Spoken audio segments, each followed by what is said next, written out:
Aprendamos a solucionar, a compartir, a expresar, a amar. Aprendamos a vivir. Esto es Zona Positiva, con Lupita Venegas y Meche Covarrubias, a través de Zona 3, 91.5 FM. Los comportamientos negativistas y desafiantes se expresan por una terquedad persistente y resistencia y mala tolerancia a las órdenes, negativa a comprometerse, ceder o negociar con los adultos o compañeros. Igualmente, hay una tendencia deliberada a sobrepasar los límites o normas establecidas, aceptando mal o culpabilizando a otros de sus propios actos. Comenzamos, estás en Zona Positiva.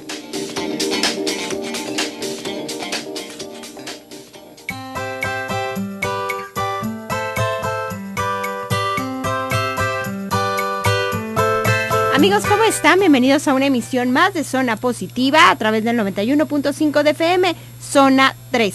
El día de hoy platicaremos de cómo manejar el negativismo desafiante. Estará con nosotros, ya está aquí el doctor Alejandro Fregoso y en un momentito más lo saludamos. Gracias a todos los que hacen posible este programa, Cristian, Gabo, Alonso en la coordinación de la producción, Eric, Giovanni, Omar en los controles, Noemí en los teléfonos y gracias a Valora Conciencia en los medios y a Promomedio Radio que hacen posible este espacio de la Zona Positiva. El día de hoy el regalo es el libro Desde el Corazón para que nos marquen y participen. La verdad es que es un material muy útil porque si tú te estás enfrentando a alguna situación compleja en la vida y no sabes qué hacer o por dónde irte, bueno, pues aquí Lupita te da algunas pautas para ir sorteando de pronto estas dificultades que se nos van presentando. Así que márcanos 3122-4200 y 3122-4266.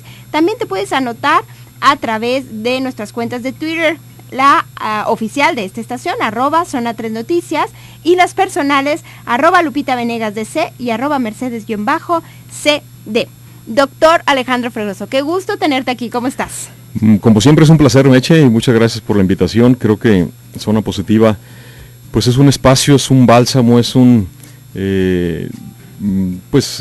espacio terapéutico en el que encontramos respuesta a muchas inquietudes. Y bueno, hoy un tema interesante que mucha gente se podrá preguntar y a lo mejor de los que nos hacen el favor de escucharnos dirán, bueno, este trastorno, este nombre que difícilmente podemos escuchar, o tratar de entender, bueno, a qué se refiere, ¿no?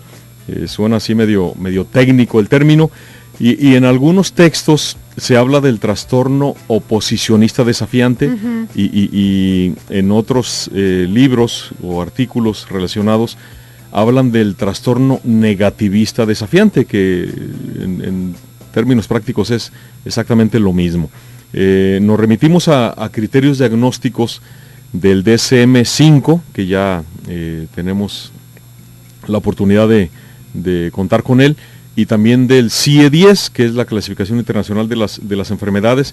Y bueno, este trastorno negativista desafiante se caracteriza por un patrón recurrente de conductas en el que el niño, que regularmente se presenta antes de los 8 años de edad, se han hecho estudios en donde se ha visto desde los 3 años, entonces podemos decir que es un problema de la etapa preescolar y escolar en la que el niño no coopera, es desafiante. ¿Esto qué quiere decir? Que es retador. Así es, imprudente, ¿verdad? Es impulsivo, negativo, irritable, hostil hacia los padres, compañeros, profesores y otras figuras de autoridad.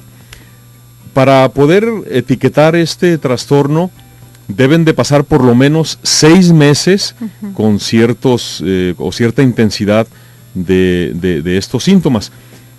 Cabe señalar que dentro del desarrollo normal de un individuo en la etapa de la infancia, en la etapa preescolar y escolar, a veces es normal que haya ese tipo de circunstancias, ¿no? Sí, justo era lo que te iba a preguntar. A ver, pues de pronto hay muchos niñitos, ¿no? Y Ajá. más ahora con el tema de que no ponemos límites a tiempo, uh-huh. que estamos muy ocupados los papás, que nos da un poco de flojera educar, pues de pronto sí, tenemos estos comportamientos retadores, imprudentes, hostiles, los videojuegos los hacen violentos, ¿no? Entonces, uh-huh. ¿cómo realmente identificar que no es que sea un niño mal educado, por decirlo, sino que realmente esté presentando esta situación? Realmente tienen que ver, bueno, en un momentito hablaré de la etiología, que son dos aspectos, uno es el bioquímico y el otro el conductual o el de crianza. Sin embargo, la gente de las generaciones de los 60, 70, pues tuvimos una crianza muy diferente a la que hoy tenemos. Yo recuerdo que, y la mayoría de gente que somos de esa época, a veces con una mirada, pues papá o mamá nos controlaban, o uno sabía que ya cuando papá tosía, pues ya uno se estaba quietecito, ¿no? Sí. Porque había esa figura de autoridad que uno respetaba, ¿verdad? O si no era papá o mamá, bueno, quien tenía la tutela o el estilo de crianza. Vamos un poquito con los síntomas que el DSM, que es el Manual Diagnóstico de Enfermedades Mentales, reconocido a nivel mundial por la Asociación Psiquiátrica Americana, en su 5ª edición, nos comparte. Y cabe señalar que estos son criterios universales, ¿verdad? Después de muchos análisis que se han hecho, bueno, los especialistas en estas áreas, pues determinaron que por lo menos 6 meses con 4 o más de los siguientes criterios que les voy a mencionar. A ver, pongan el atención. primero es, el paciente a menudo se encoleriza e incurre en pataletas, ¿verdad? Pero por ejemplo, si un niño no le concedes un capricho, pues lo va a hacer. Entonces el criterio sería por lo menos 6 meses y que sea un patrón persistente de conducta. Hay veces que un niño te hace una pataleta y se encoleriza. Pero es un hecho porque aislado. A lo mejor quería algo, pero aparte tiene sueño, está cansado, O está enfermo, no ha dormido, tiene está hambre, frustrado, ¿no? sí. Sí. Hay muchos no factores. sé, le negaste algo, pero esto es un hecho aislado. El detalle es que en estos casos que bien mencionas, hay como un estímulo desencadenante. Y en el trastorno, esto es algo espontáneo, ¿verdad? Entonces, el primer criterio es, se encoleriza e incurre en pataletas. El segundo es, discute con adultos, o sea, se pone al tú por tú. Imagínate un crío de 4 o 5 años que rete a las figuras de autoridad, ¿verdad? Entonces ya es cuando empiezan las quejas en la escuela, en la que el niño pues es respondón, pero bueno, también analizaremos en el curso del programa, pues que esto es un reflejo de lo que se vive en casa. El tercero es, desafía activamente a los adultos o se rehúsa a cumplir sus demandas o sus peticiones, ¿verdad? Entonces, por eso se habla de desafiante.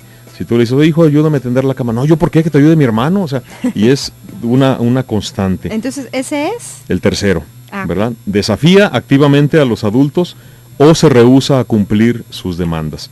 El cuarto es, molesta deliberadamente a otras personas, ¿verdad? Entonces, es por el pobre control de impulsos que también tienen ese tipo de pacientes. El quinto es, acusa a otros de sus errores o mal comportamiento. O sea, le cuesta trabajo desde pequeño asumir sus responsabilidades y aceptar esas consecuencias. El sexto, ya decíamos que con 4 o más de estos ítems ya es suficiente para hacer el diagnóstico con el tiempo de 6 meses o más. El sexto es susceptible o fácilmente molestado por otros. O sea, también esta misma conducta provoca que los demás tengan este tipo de respuestas. El séptimo, que es el penúltimo, es colérico y resentido, ¿verdad? O sea, es orgulloso. Y el último, que es el número 8, es rencoroso o vengativo. Bueno, hay adultos con esos, Totalmente. con esos rasgos. Ahora, en alguna ocasión aquí en este mismo espacio hablábamos del trastorno por déficit de atención, de cómo controlar los impulsos. La historia natural de este tipo de padecimientos, que estadísticamente se dice que va desde un 3 a un 16%, en la población infantil, quiere decir que es una entidad bastante común. Sí. Sin embargo, a veces pasa desapercibida porque pensamos, bueno, es que es inquieto y es que así es porque así eran sus hermanos o así era su papá. Sin embargo, ya cuando empieza a tener estas demandas de atención o esta disfunción en diferentes ámbitos, sobre todo en el ámbito escolar, pues es cuando ya como que se prenden los focos rojos y algo está sucediendo. Pero la historia natural de este tipo de padecimientos casi siempre inician siendo un TDA, luego se va como camuflajeando al trastorno negativista desafiante y si no se atiende terminarán siendo o un TDA residual en la etapa adulta o un trastorno disocial o un trastorno sociopático o un abuso de sustancias. Esto quiere decir que son problemas serios porque tiene que ver con mi comportamiento con la estructura de no respetar límites, de no controlar impulsos, y bueno, esto tendrá mucho que ver. O sea, si no le ponemos un alto y lo orientamos bien, vamos a tener un adulto totalmente disfuncional. Totalmente, y con serios problemas. Bueno, pues papás, mamás, atentos, porque aparte este tema lo elegimos porque nos lo pidieron, ¿no? Unas personas del auditorio sugirieron este tema y bueno, pues aquí estamos compartiendo estos conocimientos del doctor Alejandro Fregoso y algunas herramientas muy útiles para poder orientar y ayudar a tu hijo si es que tiene este trastorno negativo desafiante. Vamos a la pausa, 3122-4200 y 3122-4266. De regalo el libro Desde el Corazón. Tuiteanos, @LupitaVenegasDC y @Mercedes-CD, @Zona 3 Noticias, la cuenta oficial de esta estación. Hacemos una pausa y volvemos en breve. Quédate con nosotros. Esto es Zona Positiva.